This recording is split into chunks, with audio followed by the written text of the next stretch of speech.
Lőd, és igazad van. Jó? Jó. Tudod, mi vagy te? Hát ha most erről beszélgetünk, akkor egy vidéki... Hát most az ilyen... Ugyanaz. Dobja le, hogy te mi az. Én vagyok olyan a húgó paraszt, érted?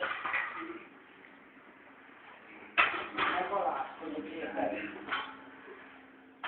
Érted? Ilyenek előtt, mint te. Úgy van. Hát most neki mondta, hogy alázkodja, Nem erről van szó, tudod? Azért, mert 40 éves vagyok, érted? Te egy dolgot nem tudsz megkötni, érted? Na, hagyjuk ezt! Hagyjuk ezt, jó? Ne beszélgessünk inkább. Légy szíves, érted? Meg egy dologkötözői engedélyes sincs. Egy targoncás engedélyes sincs. Érted? És aztán szalázian kiröhögsz.